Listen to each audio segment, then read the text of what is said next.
ನಮಸ್ಕಾರ, ವಿಚಾರ ವಿನಿಮಯಕ್ಕೆ ಸ್ವಾಗತ. ಈ ವಿಡಿಯೋದಲ್ಲಿ ತಮಿಳುನಾಡಿನ ಶೋಲಿಂಗರ್ ಎಂಬಲ್ಲಿರುವಂತಹ ಶ್ರೀ ಯೋಗ ನರಸಿಂಹಸ್ವಾಮಿ ದೇವಾಲಯದ ಬಗ್ಗೆ ಕೆಲವೊಂದು ವಿಷಯಗಳನ್ನು ತಿಳ್ಕೊಳ್ಳೋಣ. ಅಲ್ಲಿ ದೂರದಲ್ಲಿ ಕಾಣುತ್ತಿರುವಂತಹ ಬೆಟ್ಟ ಏನಿದೆ ಅದರ ಮೇಲೆ ಈ ಯೋಗ ನರಸಿಂಹಸ್ವಾಮಿಯ ದೇವಾಲಯ ಇದೆ. ವಿಷ್ಣುವಿನ 108 ದಿವ್ಯ ದೇಶಗಳಲ್ಲಿ ಈ ದೇವಾಲಯವು ಸಹ ಒಂದಾಗಿದೆ. ಆಳ್ವಾರ್ಗಳು ರಚಿಸಿದಂತಹ 4000 ದಿವ್ಯ ಪ್ರಬಂಧಂನಲ್ಲಿ ಕೂಡ ಈ ದೇವಾಲಯದ ಉಲ್ಲೇಖವಿದೆ. ಈ ದೇವಾಲಯವು ಇರುವಂತಹ ಬೆಟ್ಟ ಏನಿದೆ ಅದನ್ನ ಇಲ್ಲಿನ ಜನ ಪೆರಿಯಮಲೈ ಅಂದರೆ ದೊಡ್ಡ ಬೆಟ್ಟ ಅಂತ ಕರೀತಾರೆ. ಅದರ ಪಕ್ಕದಲ್ಲೇ ಮತ್ತೊಂದು ಚಿಕ್ಕ ಬೆಟ್ಟ ಇದೆ, ಅದನ್ನ ಚಿನ್ನಮಲೆ ಎಂದು ಕರೀತಾರೆ. ಇಲ್ಲಿ ಹೋಗ್ಬೇಕಾದ್ರೆ ನಾವು ಇಲ್ಲಿ ಅತಿಯಾಗಿ ಮಂಗಗಳಿರುವುದರಿಂದ ಕೋಲನ್ನು ತೆಗೆದುಕೊಂಡು ಹೋಗೋದು ಉತ್ತಮ.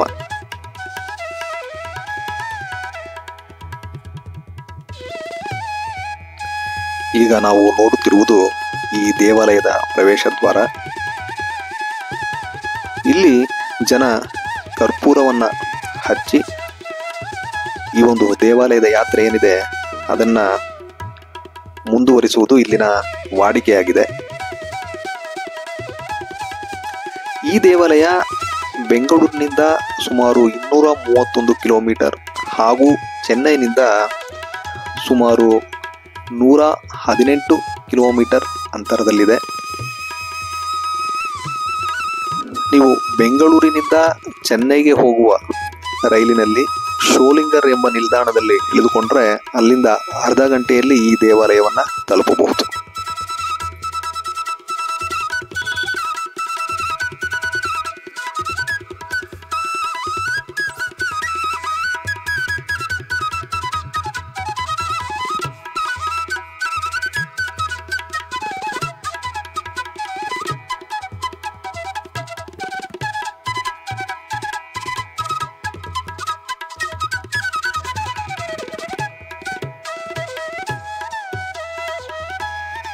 ನಾವು ಈಗ ನೋಡುತ್ತಿರುವುದು ಭಕ್ತ ಪ್ರಹ್ಲಾದನ ಸನ್ನಿಧಿ.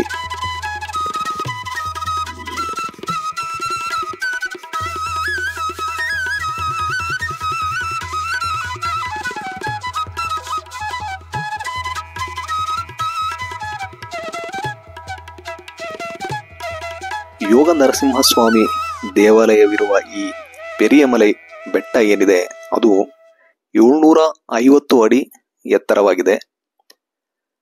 ನಾವು ಈ ಬೆಟ್ಟವನ್ನು ಹತ್ತಿ ದೇವಾಲಯವನ್ನ ತಲುಪಲು 1305 ಮೆಟ್ಟಿಲುಗಳನ್ನು ಹತ್ತಬೇಕಾಗುತ್ತೆ. ಇದು ಮೆಟ್ಟಿಲುಗಳು ಶುರುವಾಗುವಂತಹ ಸ್ಥಳ.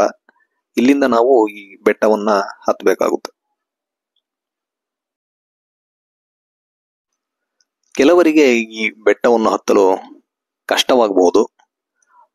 ಅದಕ್ಕಾಗಿ ಇಲ್ಲಿ ರೋಪ್ ಕಾರ್ ವ್ಯವಸ್ಥೆಯನ್ನು ಸಹ ಮಾಡಲಾಗಿದೆ.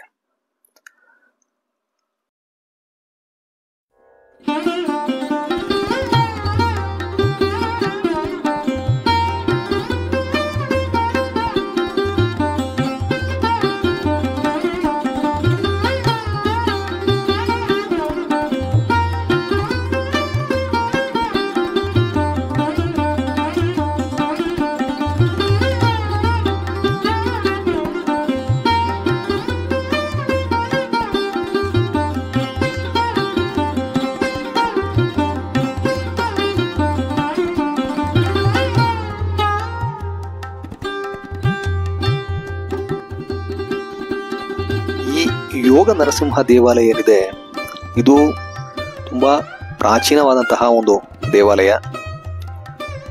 ಪುರಾಣಗಳ ಪ್ರಕಾರ ವಿಶ್ವಾಮಿತ್ರ ಮಹರ್ಷಿಗಳಿಗೆ ಬ್ರಹ್ಮ ಋಷಿ ಎಂಬ ಬಿರುದು ಸಿಕ್ಕಿದಂತಹ ಸ್ಥಳ ಇದು ಎಂದು ಹೇಳಲಾಗ್ತಾ ಇದೆ. ಆದ್ದರಿಂದ ಈ ಒಂದು ಜಾಗಕ್ಕೆ ಸಿಂಹಪುರಂ ಎಂಬ ಹೆಸರು ಇತ್ತು ಅಂತ ಹೇಳಲಾಗ್ತಾ ಇದೆ. ಅದೇ ರೀತಿ ಈ ಸ್ಥಳವು ಚೋಳರ ಆಳ್ವಿಕೆಗೆ ಒಳಪಟ್ಟಾಗ ಚೋಳ ಸಿಂಹಪುರಂ ಎಂಬ ಹೆಸರಿನಿಂದ ಕರೆಯಲಾಗ್ತಾ ಇತ್ತು. ಈ ಒಂದು ಪ್ರದೇಶಕ್ಕೆ ಹಲವಾರು ಹೆಸರುಗಳಿವೆ. ಕಡಿಗಾಚಲಂ ಅಥವಾ ಘಟಿಕಾಚಲಂ, ಅದೇ ರೀತಿ ತಿರುಕ್ಕಡಿಗೆ, ಹೀಗೆ ಬೇರೆ ಬೇರೆ ಹೆಸರುಗಳಿಂದ ಈ ಒಂದು ಪ್ರದೇಶ ಪ್ರಸಿದ್ಧವಾಗಿದೆ.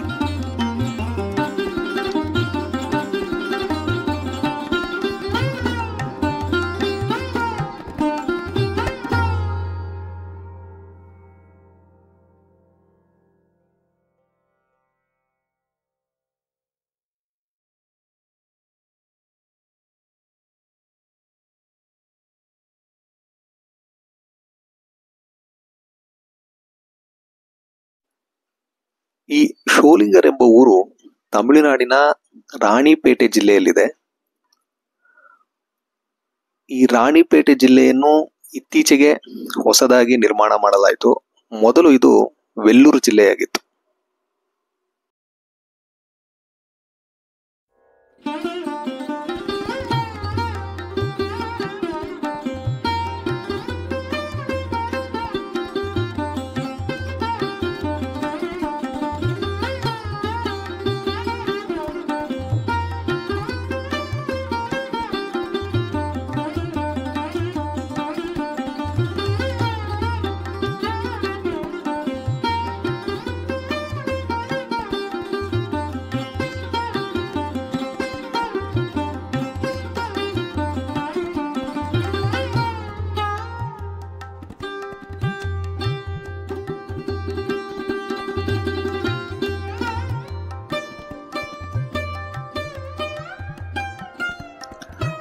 ಹನ್ನೆರಡು ಆಳ್ವಾರ್ಗಳಲ್ಲಿ ಒಬ್ಬರಾದಂತಹ ಪೇಯಾಳ್ವಾರ್ ಹಾಗೂ ತಿರುಮಂಗೈ ಆಳ್ವಾರ್ ಇವರುಗಳು ಈ ಒಂದು ದೇವಾಲಯದ ಬಗ್ಗೆ ಮಂಗಳಾಶಾಸನವನ್ನು ಹಾಡಿದ್ದಾರೆ.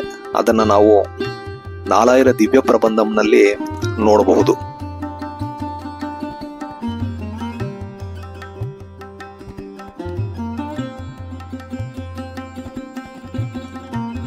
ಈ ದೇವಾಲಯದ ದರ್ಶನದ ಸಮಯ ಏನು ಅಂದರೆ ಬೆಳಗ್ಗೆ 6:30ರಿಂದ ಮಧ್ಯಾಹ್ನ 12, ನಂತರ ಸಂಜೆ 4ರಿಂದ ರಾತ್ರಿ 8 ಗಂಟೆವರೆಗೆ ನೀವು ದರ್ಶನವನ್ನು ಪಡೆದುಕೊಳ್ಳಬಹುದು.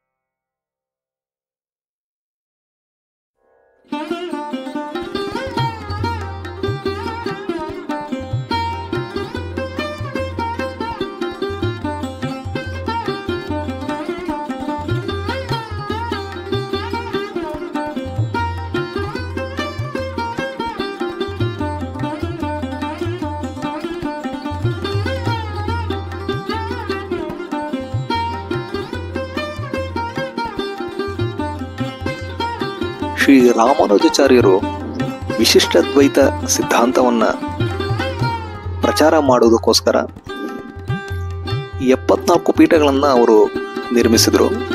ಅದರಲ್ಲಿ ಈ ದೇವಾಲಯವು ಸಹ ಒಂದಾಗಿದೆ.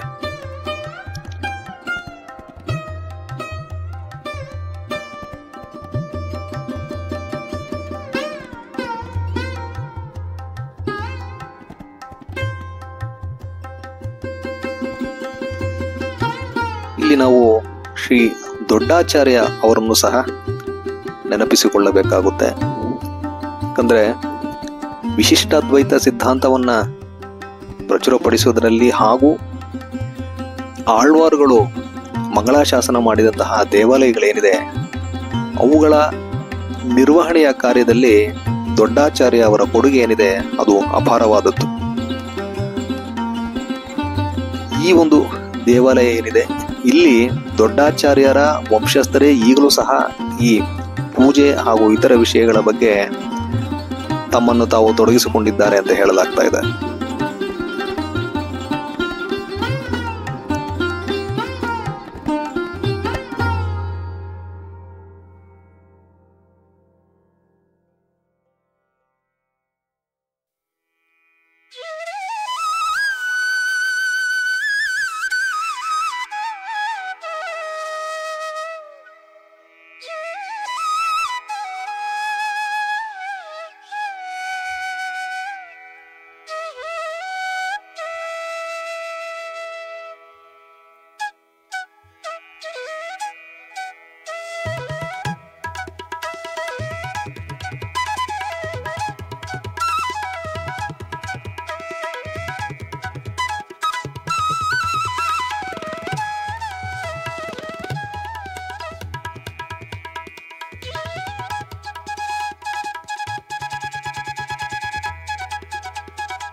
1305 ಮೆಟ್ಟಿಲುಗಳನ್ನು ಹತ್ತಿ ಈಗ ನಾವು ದೇವಾಲಯವನ್ನ ಪ್ರವೇಶಿಸುತ್ತಿದ್ದೇವೆ.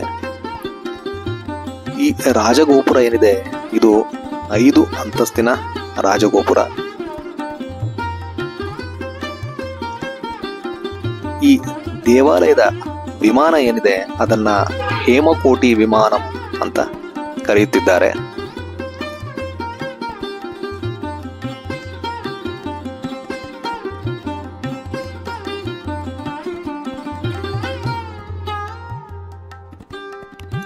ಈಗ ನಾವು ಈ ದೇವಾಲಯದ ಧ್ವಜಸ್ತಂಭವನ್ನ ನೋಡ್ತಾ ಇದ್ದೀವಿ.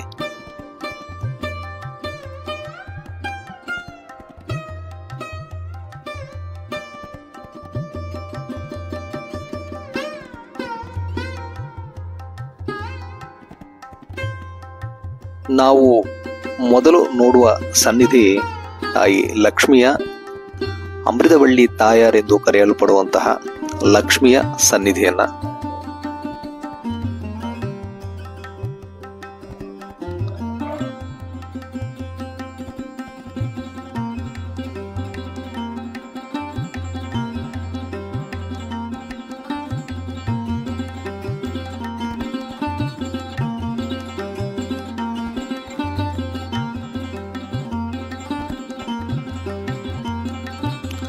ನಂತರ ನಾವು ಶ್ರೀ ಯೋಗ ನರಸಿಂಹಸ್ವಾಮಿ ಸನ್ನಿಧಿಯನ್ನ ಪ್ರವೇಶಿಸುತ್ತೇವೆ.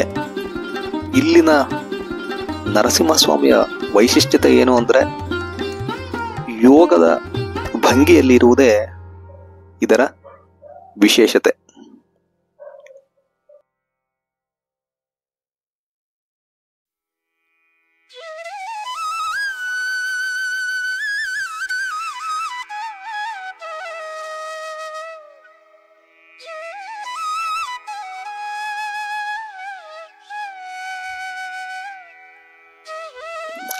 ಈ ಶ್ರೀ ಯೋಗ ನರಸಿಂಹಸ್ವಾಮಿ ದೇವಾಲಯದ ಸನ್ನಿಧಿಯಲ್ಲಿ 24 ನಿಮಿಷಗಳನ್ನು ಕಳೆದರೆ ತಾವು ಅಂದುಕೊಂಡಿದ್ದು ನಡೆಯುತ್ತದೆ ಎಂಬುದು ಭಕ್ತರ ನಂಬಿಕೆಯಾಗಿದೆ. ಅದೇ ರೀತಿ ಯಾರಿಗಾದರೂ ಮಾನಸಿಕ ಕಾಯಿಲೆಯ ರೀತಿಯ ತೊಂದರೆಗಳಿದ್ದರೆ ಅವರು ಇಲ್ಲಿಗೆ ಬಂದರೆ ಆ ಮಾನಸಿಕ ಕಾಯಿಲೆ ಏನಿದೆ ಅದು ಗುಣ ಆಗುತ್ತೆ ಅಂತ ಹೇಳಲಾಗ್ತಾ ಇದೆ.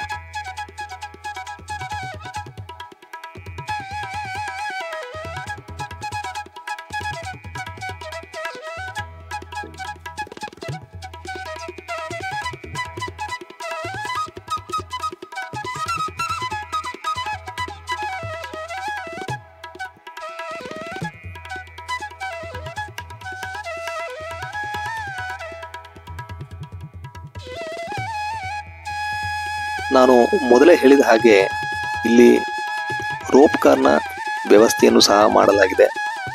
ಯಾರಿಗೆ ಬೆಟ್ಟವನ್ನು ಹತ್ತುವುದು ಹಾಗೂ ಇಳಿಯುವುದು ಕಷ್ಟವಾಗುತ್ತದೋ ಅವರು ಈ ಒಂದು ರೋಪ್ ಕಾರ್ಗಳನ್ನು ಬಳಸಬಹುದು.